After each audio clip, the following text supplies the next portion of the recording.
What is up? Welcome back to the Two Commoners podcast. I'm your host, Sid Peck. And Hunter. We are back, episode 20. No last name? No last name. Hunter Growth is the last name. Yeah. Back with episode 26. 26? Yeah, we got a action-packed episode today. Do we? With some sort of not so good news, and then we're going to talk about some conventions. Especially, we're going to recap the DNC convention. Yeah, big names like Billie Eilish showing up, you know? Oh my god, you're going to refer to that Tucker Carlson bit, aren't you? I didn't even watch that. Oh, that made me laugh. Anyway, I'm going to pull that up. I saw it in my recommended, but I was like, you know what? I don't need this in my life. I'm going to pull it up. Did you see that Ben Shapiro live reacted to a Billie Eilish song on air? Mm-mm. He's like, I never heard Billie Eilish's music before, so I'm going to listen. They're going to play a clip for me right now, and I'm going to listen to it. And his expression was, like, the funniest thing. He was like, and then, like, after it ended, he's like, no, that wasn't that unpleasant. He liked it. Yeah, but he didn't say anything good about it. He's like, it's not that unpleasant, so, I mean, like... Not like WAP. You can... The internet just had it with him, bro. Have you seen the remix? Yep. Where it's him singing it? Oh, good stuff. A wet-ass P-word? Didn't help that he brought my wife, the doctor. Yeah, that, oh my god, dude. He fucking made his own bed for that. Do you think that behind closed doors he's, like, saying, don't worry about it, Ben. You're fine. You do okay? Probably. And then he goes home, shuts all the lights off while he has sexual intercourse with his wife. Yeah, in the quiet Jewish way. Yep. Nice. Do you think he keeps his yarmulke on? You know, I wouldn't be surprised. But is that, like, sinful to keep the yarmulke on during coitus? I don't know. Coitus. To any Jewish people in the audience, you guys know the answer to this question? I don't know. I couldn't tell you. Should we look it up? This is a weird thing to Google. It's alright. Do Orthodox Jews keep their yarmulkes on during sex?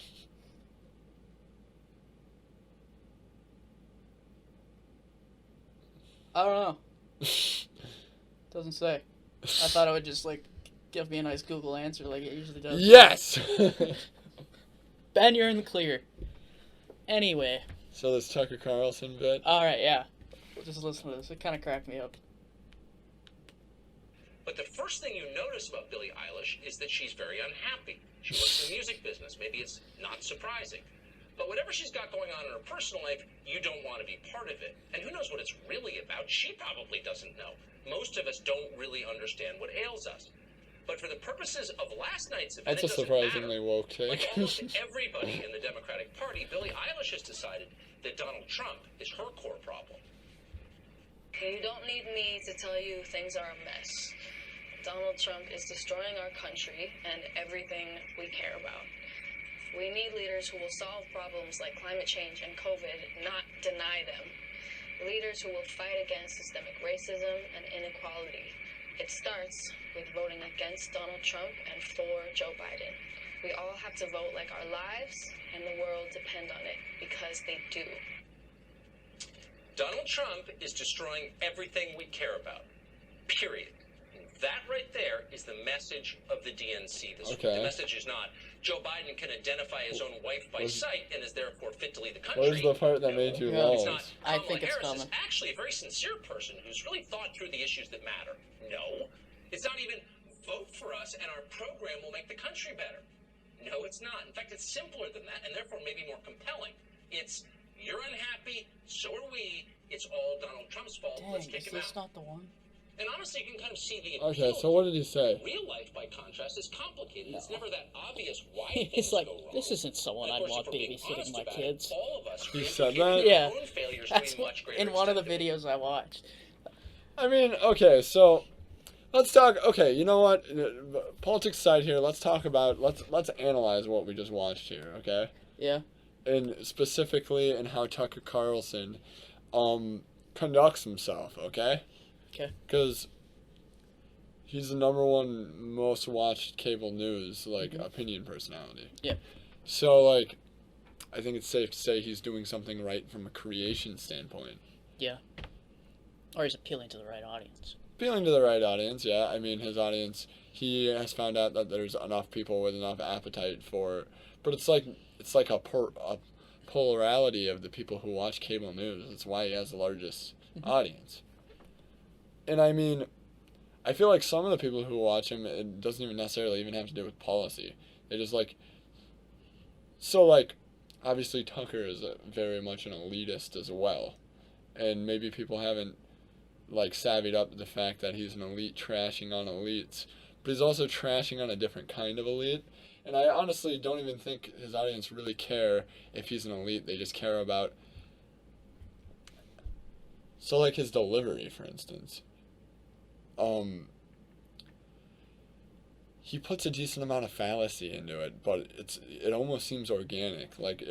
Even though he's clearly reading off teleprompter and this is written, it almost seems like these are takes that come from a real person, and it's not some overly processed thing. You know what I mean? Yeah. And So yeah. Sorry. I just want. you can go on. I think he does a good job.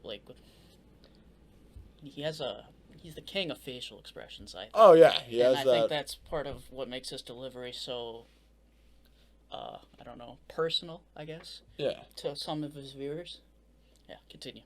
Well, I was just gonna say with Billie Eilish, he was I don't know what was he saying when he opened up that segment, because he said a lot about her really quick. Oh yeah, so there's her mood. Yeah, and he was talking about, it's interesting because he does these, it's almost like he gives these attacks that are really subtle and then puts a bunch of qualifiers on them to make people think he's being more fair than maybe he is. Mm-hmm. Like how he talks about how he's like, that's fair, a lot of us don't know what's plaguing us and stuff like that. But then he's very careful with where he adds the real criticism, because even though that seems like criticism, that's pretty irrelevant to his point. His real criticism has to do with the fact that he thinks a lot of people are hyper-focusing on Donald Trump as the problem rather than trying to solve real community issues. And how I imagine if we would continue to watch the clip, it probably builds into the larger point of how the DNC is attempting to capitalize off that. Oh, yeah. You talked about that. Yeah. Yeah. So I don't necessarily agree with this point that the entire DNC was about that only thing. But, well, yeah, the DNC is a large portion of people, but it's or the convention, I'm saying. Yeah, but there's a lot of people involved in that convention, but I don't know, it's whether or not you think that's a large portion of their points. Yeah. And I think there's a strong argument to say that he's right in that respect, and obviously I don't agree with Tucker on plenty of things, but I don't know. I feel like a lot of conservatives go after the easy things to attack the DNC on because it works, and that's part of the reason why he runs so many segments like that. You can call it distraction from Trump, which it most definitely probably is meant to be that way. Mm-hmm. But they're also not going to run a distraction that's not their best avenue of attack against the opposition as well. Mm-hmm. Yeah. So I don't know. And Did you know CNN played more of the Republican convention, minutes-wise, than Fox News did? It might be because they were thinking that the content would turn people more against the RNC, possibly. Both sides, do you think? I mean, more so CNN, because if they're playing more time of it. Well, what do you think the reason is for Fox News? Just depends what else they were covering. It could very well be both sides sort of thing. Thought the coverage wasn't good, so Fox showed less of the RNC, and CNN showed more. But I mean, you can make the same argument for why CNN didn't show the DNC as long, as they showed the RNC. Maybe they how much of the DNC did Fox show? Oh, I don't know. I didn't look up that. I just saw the minutes. I mean, a for lot the of people, RNC. a lot of conservatives I saw were pointing out that the content during the day of the DNC is way more like, I guess you could say, like more left-wing policies than like establishment policies, and then then on like the primetime hour, so to speak, it was more of that establishment stuff. Yeah. So I saw a lot of people on the Daily Wire crew, for instance, was trying to cover a lot of the like early DNC stuff that wasn't during primetime because they thought it made the Democrats look worse than what they showed during primetime. Okay. Could be. I mean, maybe there's a similar effect with the RNC. Honestly, I almost feel like it would be the opposite, because I feel like now that they're appealing more to the Trumpian stuff, a lot of the more neoconservative stuff would be earlier now, and then all the Trumpian stuff would be later since Trump's in charge now. Yeah, I don't know. I would expect more far-right stuff earlier. I guess, more far-right messaging and rhetoric. Something not in the limelight. I mean, what do we mean by far right? I don't know, just like rhetoric that you would... Because most people would see as like, I don't know, hateful or I know kind of edgy. All the stuff I saw from the RNC didn't really seem... The primetime stuff? Yeah. Yeah. But, like, I don't know. I mean, I didn't watch any of the other stuff, but yeah. It's honestly hard for me to imagine people being more, like, I feel like the RNC wouldn't play something edgier than, like, Trump and, like, Trump Jr., stuff like that. I'm trying to think of who they had for guests. I mean, it really depends. They might be trying to get more of the online right crowd, and that can be a little sketchy. True. Yeah. But the online right has a large community, and obviously that ranges all the way from, like, people who are, like, alt-right to, like, being conservative. Because, like, I don't know, basically every brand of the political compass and every single, like, subgroup it could be is on the internet, and there is a YouTube platform with somebody non-ironically advocating for just about every idea now. Yeah. So let's talk about the RNC, or did you want to talk about the DNC anymore? I don't know. I mean, did we talk about how Elizabeth Warren was the Native American representative? She was? Yeah. I didn't know that. It was really weird. She was the Native American representative? She I was think like, she was just She was like talking to like the Native American like supporters. Like she was the one who was addressing them. Oh, I didn't know that. It was really weird. I watched her speech. What did I miss? I don't know. Even like Kyle Kalinske pointed out how that's like just kind of a weird move. Yeah, it is a weird move. Then she had BLM in the background, all those block letters, and everyone was giving her high praise. Like, wow. Yeah, I don't really know. Let's put the bar a little higher, eh? Yeah, no, she's kind of... I've always gauged her as pretty fake. Yeah. So it is what it is. One thing about the DNC, though, because our last episode was just after night one. Joe Biden, did you watch his speech? A lot of people think it landed politically, from what I understand. Yeah. I think, it was one of his more passionate and more well-given speeches. I mean, it was from a teleprompter, obviously. Yeah. But his delivery was very, very solid. And I think it hit home for a lot of people it had a lot of empathetical, persuasive, messages in there.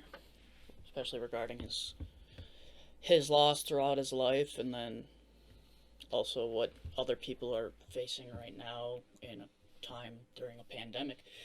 But I also think that not only his speech was well, I thought Kamala's was also I did not see any of hers. Oh wait, actually I did. That's a lie, because she spoke she spoke the night before Joe Biden did. Okay, yeah, I did see some of that. She talked about how there's no vaccine for racism. Yeah. Yeah. I don't really know what that means. Seems like a platitude. There's no vaccine for racism. Can't cure it. I don't know. I mean, they're the party that's trying to run on ending the racial divide, though, so... Yeah. Almost cuts counterintuitive to what they're trying to sell. One other guy I thought played a major role, especially in the last night, was Cory Booker. Oh, yeah. He like, was like the leader of a Zoom call, correct? Yep. Yeah, he had the Zoom call with all the former presidential candidates from this election cycle. And it was all just like sort of a get to know Joe behind the scenes sort of thing. Yeah. I mean, a lot of it was Was probably... Joe there on the Zoom call? Joe was not there on the Zoom call, but it was Kamala and... Yeah, Bernie was there, yeah. Bernie was there, yep.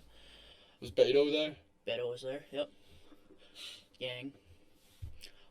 Yeah, I thought the whole... I was kind of caught off guard by Was that. Tulsi there? Tulsi was not there. They did not invite her. Yeah, Nope. probably not. That was a I'm touchy honestly subject. surprised they Yeah. invited Yang. You are? I mean, they're on better terms with Yang, Yeah. clearly. Yeah. But, like, they still were kind of giving him the cold shoulder. Yeah, that's true. But I... For a while, Yeah, at I least. thought that little segment was just very well done and opened us viewers' eyes to, like, who Joe Biden is as a person. And then they also had that nice touch with, man, I feel bad, I forget the kid's name. The one who Joe Biden met in Iowa, or maybe before that. Is this the thing about how he fixed the kid's stutter? Not fix the kid's stutter, tried to give him some tips. Yeah. Yeah. Well, I mean, I don't know. I've heard it said it didn't help the kid, though. So I thought that was a very heartfelt message there, too. Yeah. That's I thought they did a pretty good. good job the last 2 nights.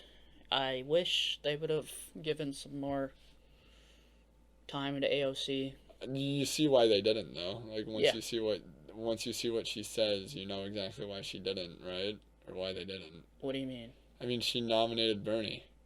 They've done that all the time. I know, but, like, so they're fine with it happening, which is Yeah. why she got time at all. But, like, she clearly wasn't planning It's on ceremonial. saying... I mean, yeah, but she wasn't planning on saying anything good about Biden, clearly. Or they just gave her a lot of time slot to give Bernie the ceremonial. I mean, it makes sense to me after I saw what she said, why she only got 90 seconds, is all I'm saying. Like, obviously, they're okay with her saying that because they knew she was going to say that. Like, obviously. But, like... It's not that they're okay with it. It's that they've been doing it throughout Yes. all the convention's history. Like, she didn't just get the thumbs up. Like, hey, yeah, you can do this. Yeah, Like, I know. But, like, that's what I'm saying. She was... The way this played out was they knew she was going to do that. But they still get... And obviously that's how the rules have always been, so they have to honor that. But they also have always been in control of who gets what for speaking time. So that would explain why she got a low amount of speaking time. I mean, clearly they don't respect the progressive base too much anyhow. Yeah, also, I do think it would be hard just if you're going to give Bernie Sanders that ceremonial second nomination. Are you just going to advance into a speech there? Like, the allotted time is kind of hard. Yeah, I know, but you were saying she should have got more time. I think on a different night it would have been better earlier. I mean, yeah, they could have done that, Yeah. but they didn't. So No. I'm just saying maybe... They didn't, you're right. I don't know, I'm just kind of like reading into their motives a little bit, but Yeah. I don't think that's too far off. I think you're right that this whole upper level echelon of the DNC doesn't really respect the progressive movement, and I think it's not going to help them in the future. Probably not. Alright, so back to the RNC for a second. So, we just wrapped up day 1. We'll talk about what we expect for the rest of days. What I noticed was that it was very, Sid and I talked off camera a little bit about this, and off mic, that it was very Trumpian conservative, that it didn't really play into sort of that George Bush era? Bush era of conservatism. And given that there is a growing number of high-profile Republicans, ranging from Colin Powell to the DHS official who just resigned to support Biden, Mm-hmm. given that this is happening and that 70 other high-ranking national security officials also support Biden, I think the message that they're trying to push during these 4 nights is going to be kind of just trying to urge Trump's base to vote and not try to get the other Republicans to think about their choice a little more. Yeah. I mean, So what you're saying is they're trying to appeal more to the base while trying to play it safe so other prominent GOP members don't jump ship. Yeah, I don't know if I would consider it playing safe either. I think playing it safe would be sort of backing off a little bit. Yeah. Because you still have guys like Mitt Romney, Susan Collins, who's still unsure of who they're going to vote for. That's fair. Who do you think John Bolton's going to vote for? I don't know, probably Biden. That's just weird to think. Yeah. Yeah, probably Biden. What do you think of Steve Bannon going to jail? Or getting arrested or indicted or whatever happened? It was because of the wall thing, right? He took $1 million from the wall fund. It's funny. I mean, yeah, to be fair, I really do believe that was all Steve Bannon and had nothing to do with Trump. I mean, the money was clearly going to Steve Bannon there. Oh, yeah. I mean, I wasn't, yeah. There was a guy on Twitter who, as soon as that fund started, was like, I guarantee you someone will get arrested. And here we are, like 2 years later, Steve Bannon and what's the other guy's name, who were heading the fund. I don't know the other guy's name. Yeah. Lately going to jail for a little bit. Well, with Steve Bannon, I mean, like, I don't know. I mean, I imagine people probably saw something like this coming, which is why Trump probably stopped working with him. He's been under enough fire. And, like, Steve Bannon is in charge of his campaign anymore. Yeah. I always wondered what the reason for that was. Maybe this had something to do with it? Or maybe this is Steve Bannon's reaction to it? Yeah, I don't know. Could be the reaction to it. Yeah, I don't know what the falling out was there. Because I know Bannon is still an avid Trump supporter, so I think it was a mutual parting of ways. Okay. Which is my gut feeling. Because, like, I don't know, a lot of people that have resigned from the administration, i.e. Rex Tillerson, for example, absolutely despises Donald now. Yeah. Yeah. And I think, given the fact that Bannon and Trump are still on good terms, I don't know. Seems kind of mutual. Could be. Yeah. In other news, we had another tragic police shooting yesterday in our home state of Wisconsin. In Kenosha. A lot of you have probably already seen it already. You've taken time to probably see the horrid video, and you've heard multiple stories from whether it be Jacob Blake's attorney or the police station. Either or, it's concerning again because Kenosha is now basically on fire, and anger and absolute madness is breaking out. And it's just another example that I don't think will ever change anything, unfortunately. Yeah, I mean, that's what happens when, like, something like that happens. Everybody freaks out. There's a riot, and then right then and there, there's already, like, another big, like, 50-50 divide about it. Because some people are more focused on the rioting, and some people are more focused on the thing that led to the rioting, and then nobody moves at all, and people just become reaffirmed in the same positions they've been in since the George Floyd thing happened. Yep. And it's going to be another one. Yeah. Always is. Multiple more, probably, unfortunately. But the state is investigating it, and we'll see what comes of that. Man, it's just one thing after another. Yeah, 'tis the world right now. Tony Evers called a special session, and they're gonna hopefully take up the police reform bill that he and his lieutenant governor introduced in June. Probably nothing will come of that, given how red Wisconsin legislation is. But who knows? I don't. Yeah. Nothing is. I'm not going to believe there's ever going to be change until something actually happens, because right now we're just at a stalemate where nothing is moving. Both sides are butting heads. It's a tug of war where no one is going to win. And whether you lean right or you lean left, you got to recognize that there is a problem. But right now, in the state that we live in, this problem is not getting fixed. And both sides disagree on where the problem should be fixed, and maybe that's a place to start. Helpful debate there, but I don't know, man. It's just the divide in this country is just unreal. And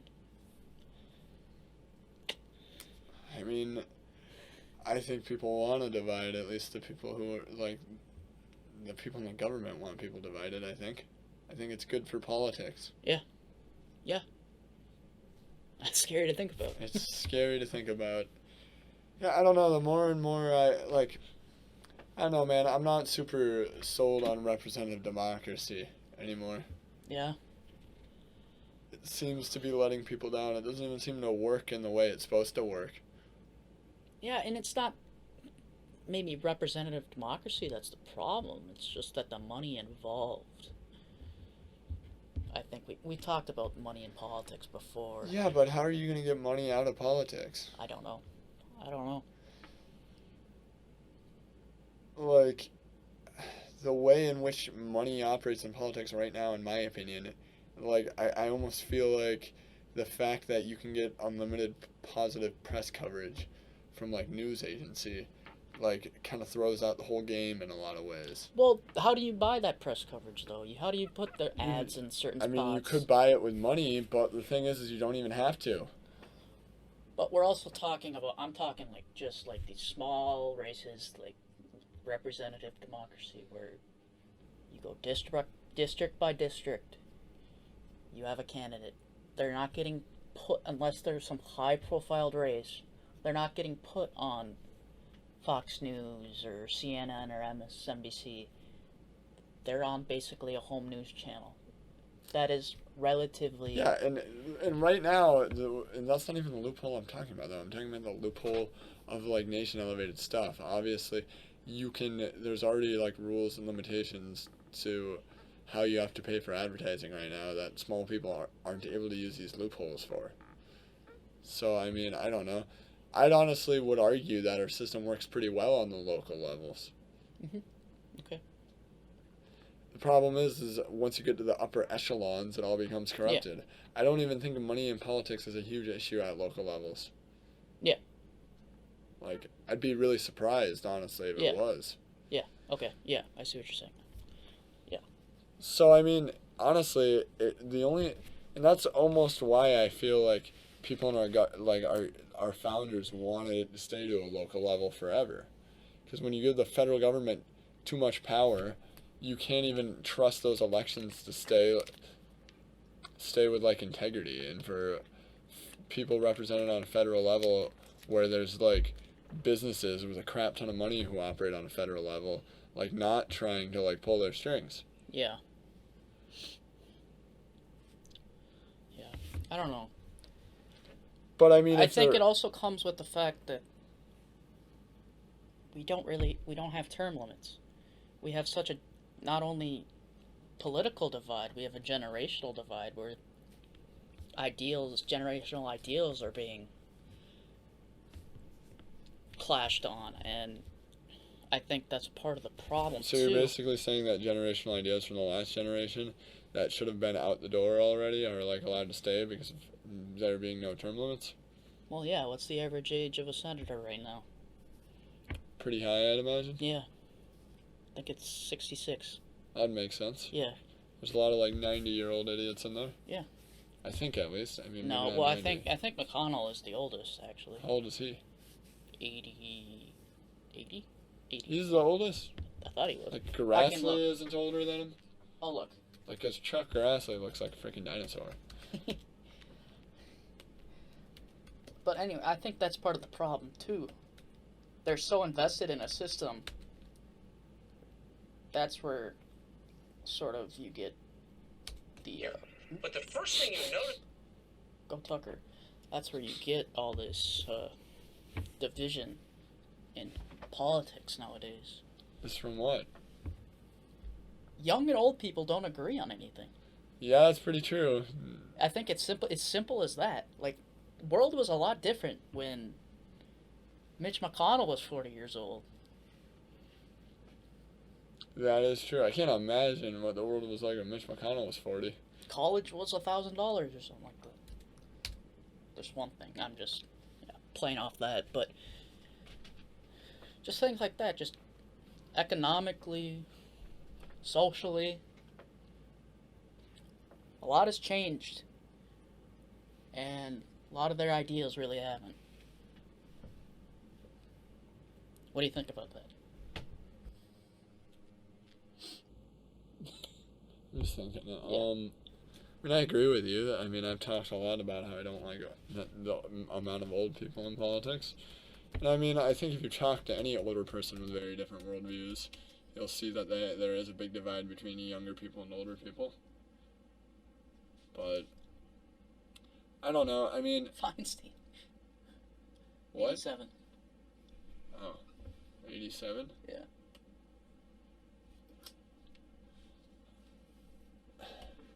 I mean, I don't know, man. I've talked about how I like term limits, but the problems you have, there's a couple problems that arise with term limits, and one of them is just getting them implemented. The people who have to vote on term limits are the people holding office. I was looking through the platform that the Republicans were releasing during convention week, and one of the things on there was term limits. That's interesting. Do I think it's plausible? Probably not, but...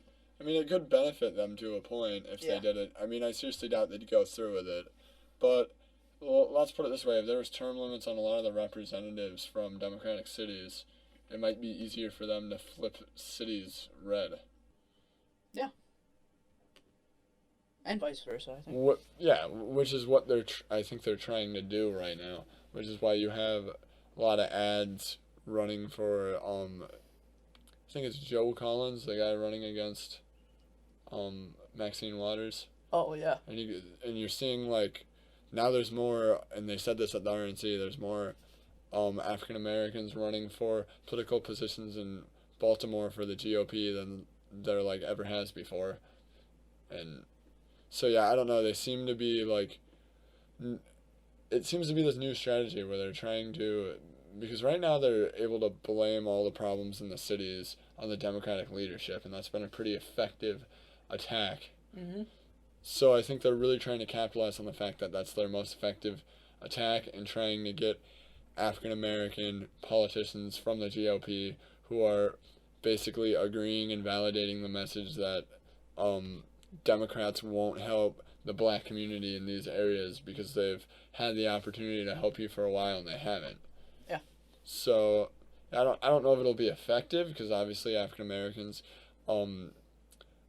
like overwhelmingly vote blue at the moment. Mm-hmm. But I don't know, maybe on a local level that could change and dwindle a bit. We'll see what happens. Yeah, I don't know. Because I think there is more, I think we are going to see a little bit of a small surge from, like, business owners in these minority communities who might have been voting blue might vote red now because of a lot of the stuff that's been going on. It's just a theory. I don't have any numbers to back it up. Yeah, it could happen. But, like, reason. Yeah, a lot of these business owners, these minority business owners in these areas that have been, like, hurt the most by the riots, like, probably were voting with what the majority of their demographic votes with. But now that the way that the riots have been being downplayed by a lot of people, or at least the fact that the line of attack right now is that the Democrats are downplaying the riots and that the Republicans are the law and order candidates. Mm-hmm. That's the spin that they're trying to put on it. So maybe we'll see that might be effective amongst these business owners. I don't really know. We'll just have to wait. Yeah. Yeah, I don't know. A lot of It might not even matter because since the majority of people living in those areas aren't business owners, and because of how our system works, where it's all about like various districts basically getting one vote on things like the way we have the electoral college system, and obviously like if we were, for instance, let's look at Baltimore since they said they have more African American GOP candidates in there, which they're probably doing because of what's the guy's Elijah Cummings, wasn't he a Baltimore guy? Mm-hmm. Yeah, they're probably doing it because he's gone now. Yeah. So Probably be a special election. I don't know. I'll probably just wait till November. I mean, I imagine there's already somebody filling that slot right now. Like, there's probably somebody like the acting. Yeah. I think I read somewhere that it was if you have supermajority in your state legislature that you can appoint someone of that party. But if you don't, then there's a special election. You don't just get to appoint someone. Do they have supermajority there? I thought they did. Yeah, see, and the fact that they have supermajority there, and obviously like their effort in California to flip the seat from Maxine Waters, even though they're interesting strategies that could work in theory based off of the angles I've been talking about, I doubt they're going to work because the majority of that population still does vote blue, and you're not going to flip an entire population due to a series of events like this. Yeah, so they did have a special election, and this guy won. Wow, that is a name. What's his name? I can't even pronounce it. Here we go. I'm gonna give a shot here. How's it spelled? Kwesi Mufum? Yeah, that's an interesting name. Former president of an NAACP. Wow. Yeah, I take it he was running as a Democrat? Yeah.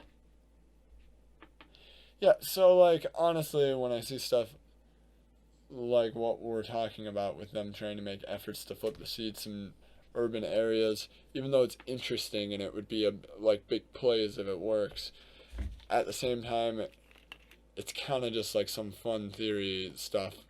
Yeah. Almost like the Texas flipping blue. It's really shouldn't be taken any more seriously. Mm-hmm. But it's just both parties understand that if they're able to do one of those things, it's a big game changer. Cities started flipping red, it'd be big for the Republicans. If Texas flipped blue, it'd be big for the Democrats, and it would be really hard for either party to come back if one of those parties pulled off one of those moves. Yeah.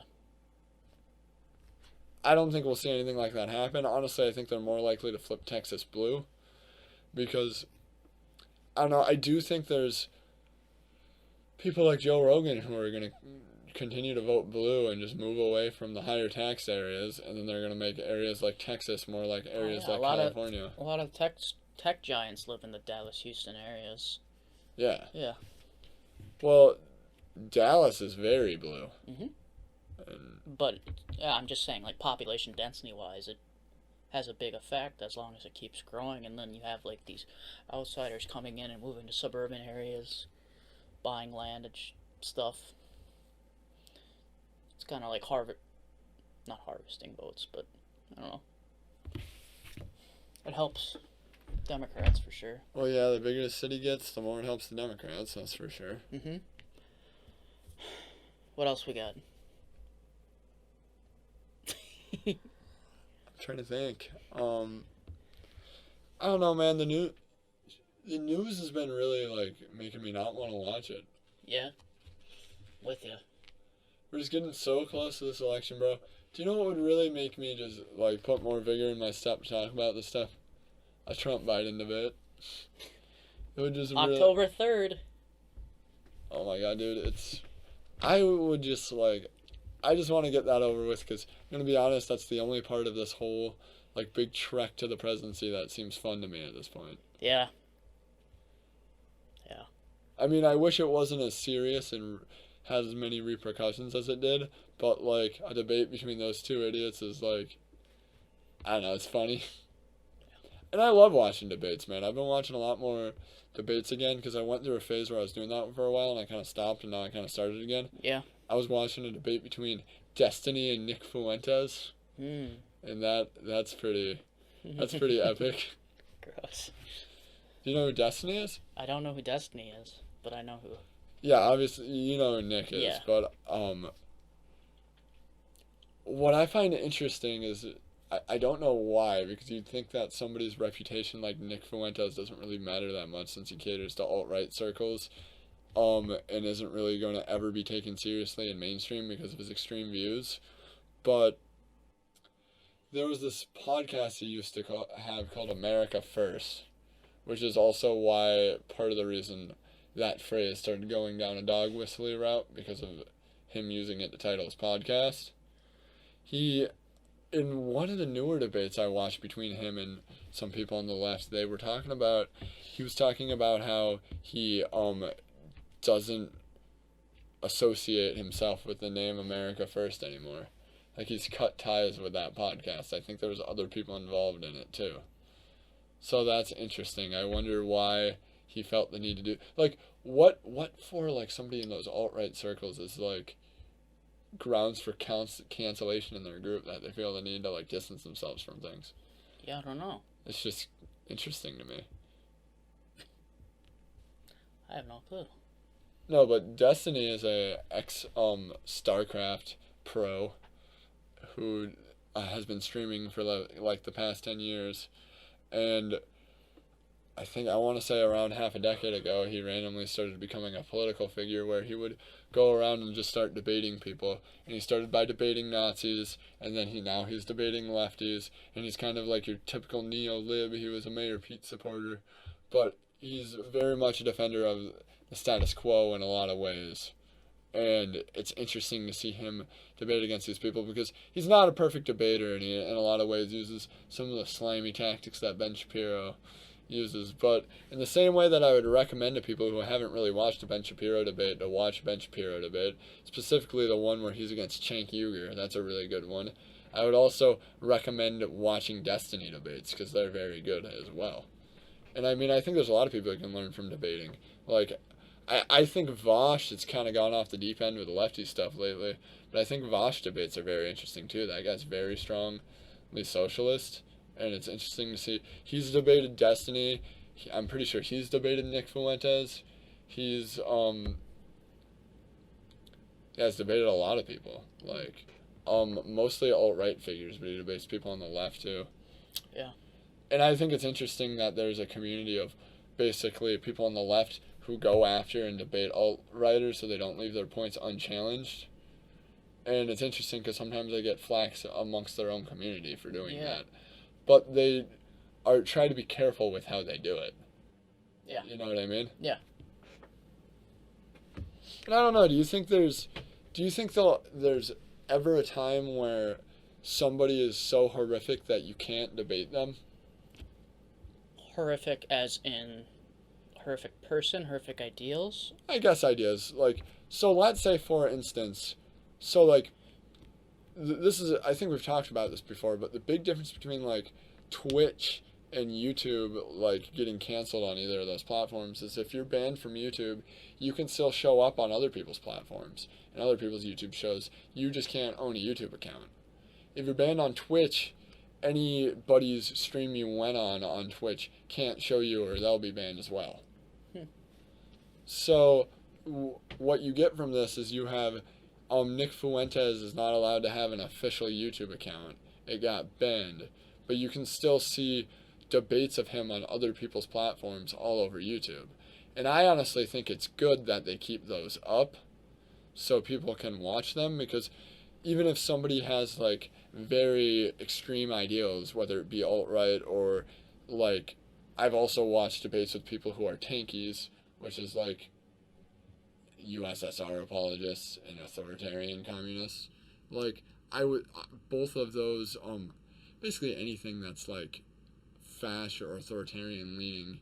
So, like, obviously fash comms and I guess you could say, like, the more, I want to say fash caps, but I don't think that's necessarily accurate, because believe it or not, a lot of Nazis don't like capitalism.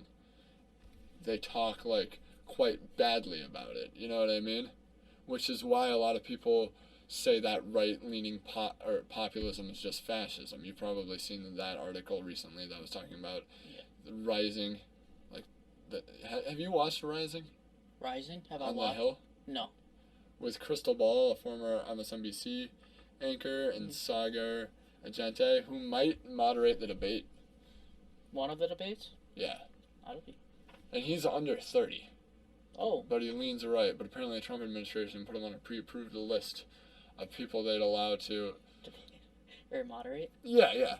And Sagar's an interesting figure because he works very closely with somebody who's a member of the left, but the left doesn't like him because he retweets a lot of Tucker Carlson. Mm. So he's in kind of this weird spot politically, where people like Kyle Kalinske like him and stand for him, but then more left-leaning figures... Wait, why does Kyle Kalinske... What? Why does Kyle Kalinske like him? He likes him because he likes the show he's on, which he mostly likes for Crystal's takes. Oh, okay. Do you get what I'm saying? Yeah. So he watches it, agrees with Crystal, and thinks that somebody like Sagar is more of like what the opposition from the right should be like. You know what I mean? He like views Sagar as like a model Republican in a lot of ways, which I think is supposed to be his appeal. Okay. Yeah. And it's also, and I also think people are more, in progressive circles are slightly more accepting of him because, also he's a minority. So it like puts a more fresh, modern face on conservatism. Mm-hmm. Especially because he's as young as I'm saying as well. But like obviously he gets a lot of pushback from like, I guess you could say more extreme lefties on YouTube, who are basically saying that he's playing the same game conservatives always play. But then when I hear people say shit like that, I always wonder, isn't everybody playing the same game that everybody's always been playing? It just takes on modern adaptations, and there's good faith actors and bad faith actors. Like, I don't know, man. I'm kind of been going out on a rant here, but I'm just trying to show the complex, like, I guess, the web that is political YouTube. How there's all these different personalities, and I think it's better if we endorse, because in a lot of ways, a show like Rising is very similar to our show. It really is. You have somebody who leans right and somebody who leans left, and they talk a lot about their own ideas, and they have times to, like, without getting in each other's way, they talk about their own ideas, and then they discuss things more about what they agree with and what they disagree with at other times. It's a little less Joe Rogan-esque as our show, and a little bit more like Nightly News-esque. Yeah. But in a lot of ways, it's like that. I like that exists on YouTube, and I guess I just have a hard time viewing how something like that's problematic if both sides like are able to bring up their platform, you know? Yeah. Doesn't seem problematic to me. Yeah, I don't know, but then somebody could argue with I've heard the argument saying like Vosh, who obviously I said debates like alt-righters. Mm-hmm. He says that even though the people he talks to are more extreme than somebody like Sagar, he is not taking the extreme people he's debating with seriously, and he's giving them a very hard opposition, which is not the case with a show like ours or a show like The Rising or The Hill, where both people are respectful and it's like an ongoing relationship. Yeah. You know what I mean? It's almost like he frowns upon the ongoing relationship. And maybe I would too if it was like somebody was doing that with somebody on the right like Nick Fuentes, but I feel like he draws what's the word I'm looking for? A false equivalency between somebody who's a more moderate Republican and appealing towards more moderate Republican populism versus somebody like Nick. You know what I mean? Yeah. But I went off on a tangent there, but I don't know. What's your experience with political YouTube? I've never asked you this. I guess the only real experience I have with political YouTube has been Ben Shapiro, and you know my thoughts. I guess I'll just share them here too.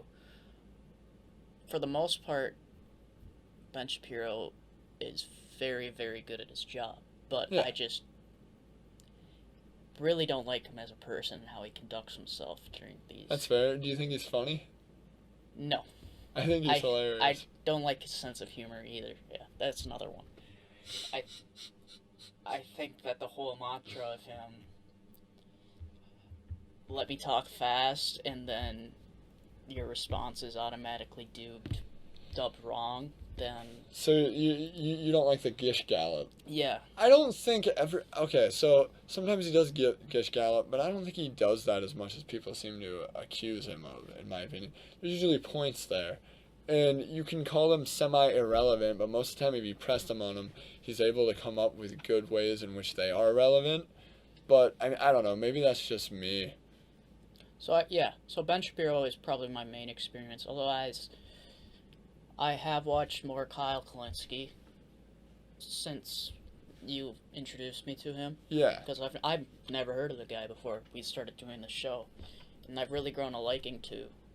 Yeah, he's a very good progressive. Yeah, don't agree with a lot of his ideals. Yeah. But I think he makes very compelling arguments and knows his stuff, and I don't know, if someone is sort of looking to, I don't know, better educate themselves on the right and on the left, leftists, I would watch Kyle Kalinske or a Ben Shapiro, because I think they're good introductions for people to sort of get a better grasp of their political ideals and sort of the political world around them. I would, in a lot of ways, call both of them kind of the voices of their movements right now. Yeah. I think they are. Kyle Kalinske is probably the. I feel like a lot of people wouldn't like me saying this, but I think it's true that Kyle Kalinske is the most relevant progressive voice on an independent platform right now. Yeah, he gets millions of views. Yeah, he's far above his competitors. He's pretty. What I find crazy is just how he's still quite So he's like 800,000 subscribers, but Ben Shapiro has like over 1 million, maybe even over 2 million. I can't remember exactly. I just find it crazy that I guess the number one independent media guy on YouTube on the right, which is Ben Shapiro, is so far ahead of the person on the left. I don't know. I feel like it's because a lot of people in this country are a lot more centered than they like to believe. And when you're trying to appeal to someone that is centered, I think Ben Shapiro, in a lot of ways, is a better view for those people. I think. I mean, it might just be with the fact that Ben Shapiro kind of blew up sooner than Kyle. That is true. Yeah, you got a head start. Yeah. Yeah. Well, And he's been around for a long time now. He's kind of a veteran at his craft now, you could say. I'd say he's kind of in his prime. Yeah. I think eventually he's going to probably shift into a similar position of always being there but not exactly being top of the game anymore, the same way that Rush Limbaugh was number one, and then we had Sean Hannity, and now it's Tucker. Yep. There might be a point where, hell, if Fox News viewership, because if their number one viewership is older people, above 60s, if all those people die and they need a new primetime host because Tucker doesn't exactly cut it anymore, are they gonna hire Ben? I don't think he'd do it. Yeah, I don't think he would either. Yeah. He rarely goes on, and when he does, it's for shorter segments. Yeah. It's not his game. Yeah, and I honestly feel like he goes on liberal media more than he goes on Fox. Yeah. He'll never go on the BBC again, though. No. Yeah, that was a funny interview. What do you think? One guy I also despise is Charlie Kirk. So Charlie Kirk is somebody who I just don't think really has a lot of substance to what he said. He spoke at the RNC, and basically what I got from it is it was very, because you talked about appealing to a new Trumpian thing. I actually very much got old school conservative vibes from Charlie Kirk. Really? I didn't really get a Trumpian thing because Charlie Kirk just talks about family values and working to basically achieve the American dream. It just seems very milquetoast, just very hey, I didn't come up with this. And it's Charlie Kirk almost seems to acknowledge that he's not a incredibly adept at he's not incredibly adept at politics, and he seems to acknowledge that. He's just hey, I'm just saying these conservative ideas that have always been said, and that's just kind of his game. Yeah. I think it's kind of a boring game, personally. That's why I've probably watched like 3 Charlie Kirk clips in my life. I think he's just a big cliche. Pretty much, yeah. And not much to him. Sort of a puppet to this whole. I don't know. Yeah, what he said at the RNC was very milquetoast, but I don't really see him as a puppet because I don't think he doesn't say anything he doesn't believe. He may be serving a bigger role, but I feel like he's probably pretty on board with most of what he's saying, or he wouldn't say it. I feel the same way about progressives. I don't believe a lot of progressives are puppets either. I think where people become puppets is when they start shilling for the establishment. It's when people get high up in the DNC and the RNC where they start becoming puppets. I don't know, because, like, he was not a very big Trump supporter when the election cycle... Neither was Ben, but... But I know that, yeah, but, like, what I'm trying to say is a lot of his views have really shifted to what Trump likes, mainly why he got an invite to the convention. He might be playing for his own game, And does that make him a puppet, or does that make him a fraud? Because I think there's a distinction. They're both not very good, but I could see him being a fraud. He seems like he's self-serving. Yeah. I don't pay him much mind, but, I mean, like you said, the guy's a walking cliche. Like, what am I going to say to this? Yeah, true. I feel like I don't get much from watching... Like, what is Charlie Kirk going to tell me that I can't... That you don't already believe in, or... That I haven't already heard. Or understood, yeah. Because when I watch political YouTube, I'm not trying... All I'm really trying to do is have people pitch me their ideas and their take on what's going on. That's why I watch just as many Kyle clips as I do Ben.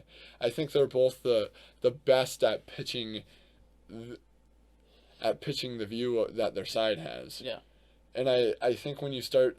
There's other alternative voices that are a little different that pitch the same thing in different ways. Like Tucker, in a lot of ways, will agree with Ben on most things, or some variation here and there. But he usually comes at it from a slightly different angle, but it's still arguing the same thing. What's Charlie Kirk's angle? I don't even know. Like, you know what I mean? It just feels so redundant, watered down. Like, why do I need this? Yeah. Same with somebody like Candace Owens. Yeah. Especially because she goes off of a gimmick. The whole Blexit thing. Yep. Like, it just seems even more like... I don't know, Ben Shapiro is a Jew, proud Orthodox Jew, and he acknowledged, and like obviously Jews in America usually vote blue, like way more than they vote red. It's not like he is making his whole gimmick off of Jews need to vote blue or Jews need to vote red and not blue, and that's my whole thing. Yeah. Jexit. Like, it's not like he's like making that his thing. It's not at all a selling point for him. And the whole thing with Charlie Kirk too is like, he's Turning Point USA. He's a co-founder of that, and Students for Trump. This whole thing has been the whole college establishment is brainwashing. Yeah, it's a campus thing. Yeah. And I think nowadays it's kind of like, I mean, his message still gets around, but I think it's just really, like you said, watered down. And I don't think he hasn't really adapted much to different political movements. The thing about somebody in Charlie Kirk's defense, that milquetoast shit works. Yeah. That's why we have people like, that's why we still have freaking Anderson Cooper and freaking Chuck Todd still have jobs, because it's very watered down, very obvious neoliberal. Like, have they ever said a take that's like, wow, I never thought of it that way, that's profound.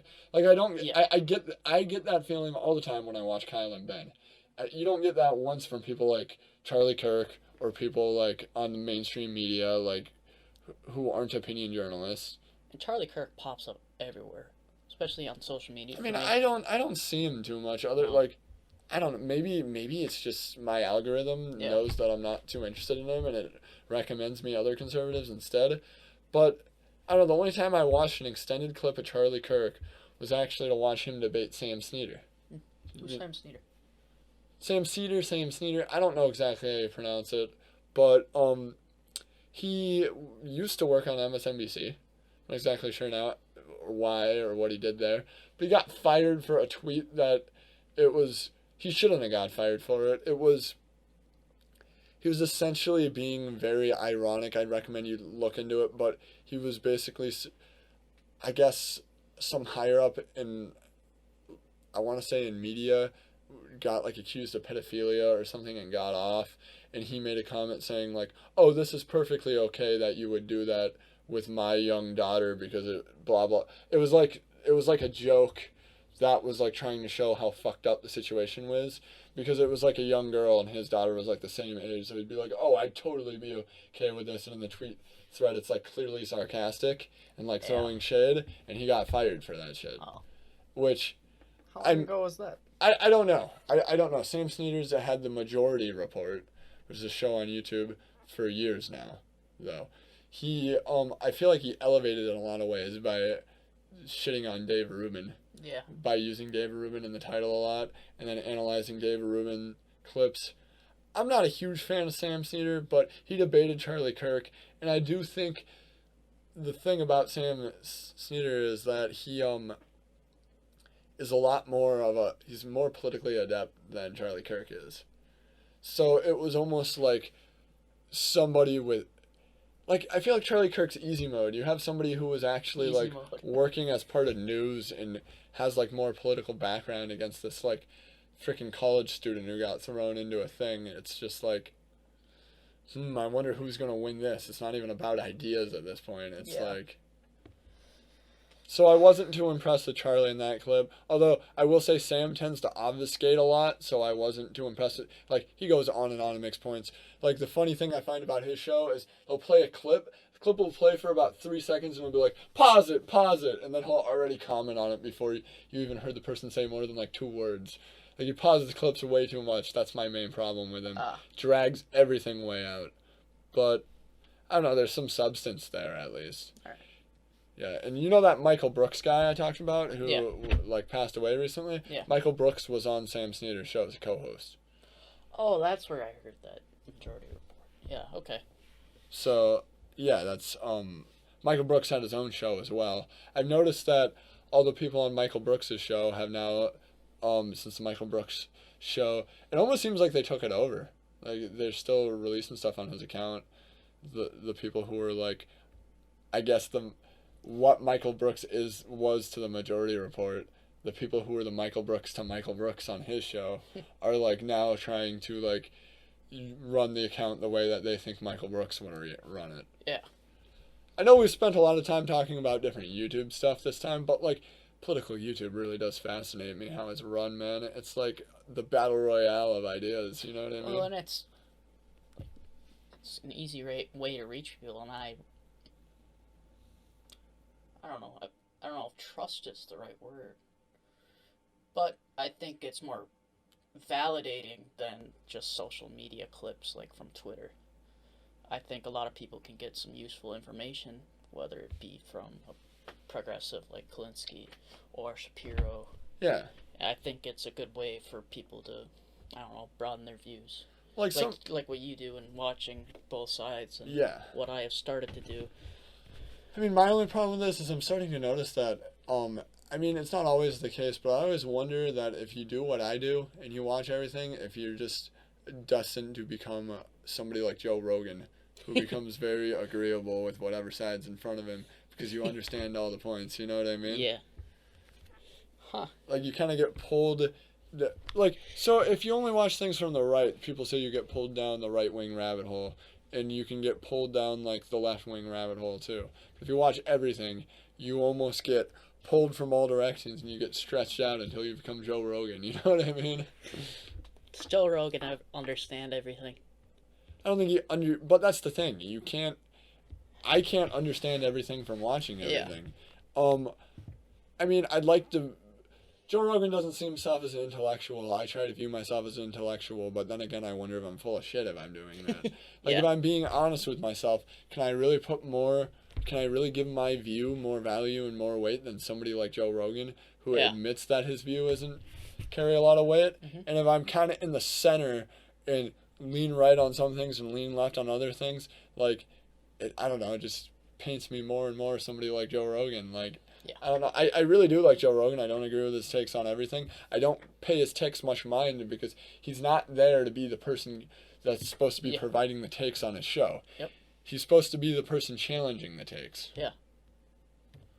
And for the most part, He's very successful. So. I mean, I think he does a pretty good job. A lot of people say he's like a softball interviewer, but I don't really think he's much of a softball interviewer, rather than he is somebody who throws very consistent, steady pitches. Yeah. Yeah. Because have you watched his latest show with Ben Shapiro or any clips from it? I'd recommend watching a few clips, and I'm recommending a lot of things for people to watch here, but I'd recommend watching a few clips of it, because especially when he talks about systematic racism, and I think there's a 15-minute clip excerpt about specifically that part, and Joe Rogan really does bring up a lot of good arguments, which Ben Shapiro concedes on a little bit, and it's interesting to see Ben Shapiro, who plays a lot of like your stereotypical conservative versus your stereotypical centrist, and they kind of meet in the middle a little bit, even though they don't agree on everything in the conversation. What does it end with? I mean, I watched these clips a while ago, but I remember Ben Shapiro kind of concedes on the fact that over time, the fact that things have been redlined a while ago and stuff, that of course all of that has an impact on these communities today, and how in a way institutional racism could be true in that way. But I feel like Ben Shapiro really just dies on the semantic hill of systemic racism is not true, because we no longer have explicitly racist laws, and he just puts way too much stock into that idea to be swayed on it.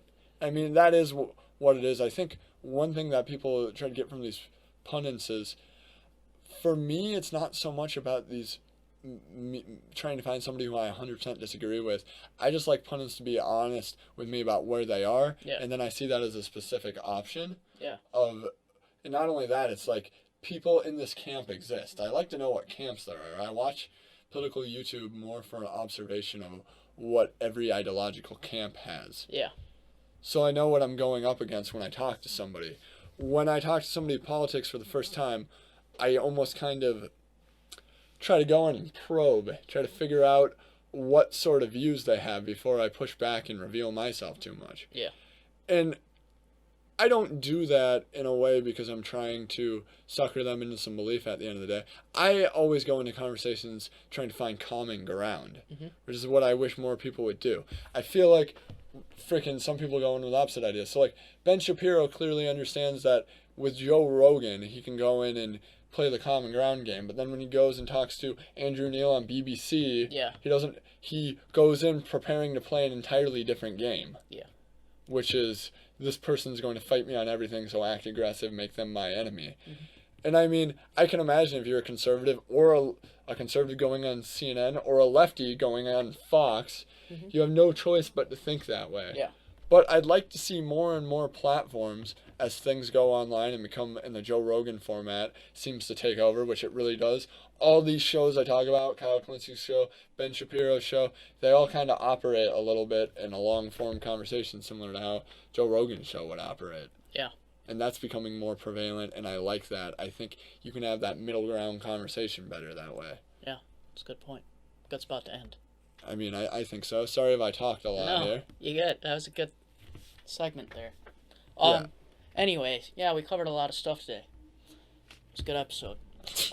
You always think it's good. Are you ever going to say it's a bad episode, bro? Why would I say it's a bad episode? You're right. It just kills the mood. It does kill the mood, but I don't know, man. When you say it's a good episode every time, how am I supposed to believe you? How is anybody supposed to believe you? Make the next episode a good episode.